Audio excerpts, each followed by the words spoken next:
என்னப்பா கௌதம் கம்பீர் இவரை கேப்டனாவும் இவரை வைஸ் கேப்டனாவும் போட்டு வச்சிருக்கியப்பா அப்படின்ற மாதிரி வந்து பார்த்தீங்கன்னா ஸ்குவாட் லிஸ்ட் வந்து பார்த்தீங்கன்னா பெரிய டிபேட்டுக்குள்ளே இருக்குது. அது என்ன லிஸ்ட் ஏதுன்றதை இந்த வீடியோவில் சொல்கிறேன், நல்லா கேளுங்க.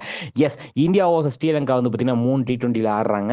27th ஜூலை ஆரம்பிக்குது. அதுக்கான ஸ்குவாட் லிஸ்ட்டை பிசிசிஐ அனௌன்ஸ் பண்ணியிருக்காங்க. ஸோ அதில் வந்து பார்த்தீங்கன்னா ஆப்வியஸ்லி ரோஹித் சர்மா ரிட்டையர்மெண்ட்டு, கோலி ரிட்டையர்மெண்ட்டு, ஜடேஜா ரிட்டையர்மெண்ட்க்கு அப்புறம் வந்து பார்த்தீங்கன்னா பெரிதும் எதிர்பார்க்கப்பட்ட ஸ்குவாடு. ஸோ ரோஹித் சர்மா ரிட்டையர்மெண்ட்டுக்கு அப்புறமா வந்து பார்த்தீங்கன்னா T20 ஆப்வியஸ்லி வைஸ் கேப்டனா வேர்ல்ட் கப்ல இருந்து ஹர்திக் பாண்டியா தான் இருக்க போறாரு அப்படின்ற மாதிரி பேச்சு அடிபட்டு நிலைமையில கேப்டனாக இந்த டோர்னமெண்ட்டுக்கு சூரியகுமார் யாதவ் இருந்திருக்காரு.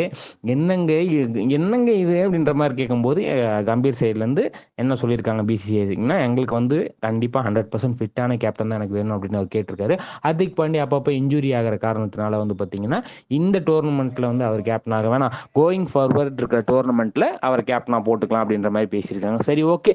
அப்போ வைஸ் கேப்டன் ஹர்திக் பாண்டியா தானே கேட்டிங்கன்னா அதான் கிடையாது, சுமன் கில்லு. என்னங்க நீங்க இது என்னங்க நம்புறோம், என்னங்க உங்க அப்படின்ற மாதிரி வந்து பார்த்தீங்கன்னா என்ன சொல்றதுனே தெரியாம எல்லாரும் திக்குமுக்காடி போயிருக்காங்க. ஏன்னா வேர்ல்ட் கப்ல வைஸ் கேப்டனா இருந்தவர் நீங்க கேப்டனா போடுறதுக்கு ஒரு ரீசன் சொன்னீங்க, ஆனா வைஸ் கேப்டனா ஏன் போடாம விட்டீங்க அப்படின்ற மாதிரி எல்லாரும் கொஸ்டின் கேட்டுட்டு இருக்காங்க. ஸோ ஓவராலா ஸ்குவாட்ல யார் யார் இருக்காங்கன்னா வந்து பார்த்தீங்கன்னா பேட்டர்ஸா வந்து பார்த்தீங்கன்னா சூரியகுமார் யாதவ், எஸ்எஸ்பி ஜெய்ஸ்வால், ரிங்கு சிங், நம்ம சுமன் கில் தான் இருக்காங்க. ஸோ வந்து விக்கெட் கீப்பர்ஸா ரிஷப் பண்ண, சஞ்சு சாம்சன் 2 பேருமே இருக்காங்க. ப்ளஸ் வந்து பார்த்தீங்கன்னா ஆல்ரவுண்டர்ஸா ஹர்திக் பாண்டியா, ரியான் பராக்கு, சிவம் தூபே, அக்ஷர் பட்டேலு, அவங்கெல்லாம் வந்து பார்த்தீங்கன்னா டீமில் இருக்காங்க. நம்ம வாஷிங்டன் சுந்தருக்கும் வந்து பார்த்தீங்கன்னா இந்த ஸ்குவாடில் இடம் கிடச்சிருக்கு. ஸோ வந்து பார்த்தீங்கன்னா அதை தொடர்ந்து பவுலர்ஸாக வந்து பார்த்தீங்கன்னா ஹர்ஷ்தீப் சிங், முகமது சிராஜ், கலி அகமதுலாம் இருக்காங்க. பூம்ராக்கு ரெஸ்ட் கொடுத்துருக்காங்க. ஸ்பின்னராக ரவி பிஷ்னாய் வந்து பார்த்தீங்கன்னா இருக்காரு. ஸோ இதுதான் 15 பேர் கொண்ட ஸ்குவாட் வந்து பார்த்தீங்கன்னா அனௌன்ஸ் பண்ணியிருக்காங்க. இந்த ஸ்குவாடில் ஏகப்பட்ட டிபேட் இருந்தாலும், ஏன்னா வேர்ல்ட் கப் ஸ்குவாட்லேயே வந்து பார்த்தீங்கன்னா ஹர்திக் பாண்டியா ஏன் வைஸ் கேப்டனா போட்டிங்க அப்படின்ற மாதிரி நிறைய கேள்வி வந்துச்சு.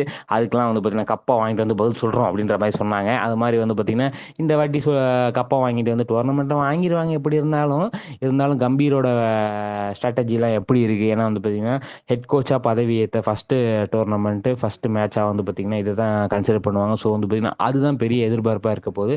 ஸோ இதை பற்றி நீங்கள் என்ன நினைக்கிறீங்கன்ற கமெண்ட் செக்ஷன் சொல்லுங்கள். இந்த வீடியோ உங்களுக்கு பிடிச்சா லைக் பண்ணி ஷேர் பண்ணுங்கள். மறக்காம தினமலர் சப்ஸ்கிரைப் பண்ணுங்கள். நன்றி, வணக்கம்.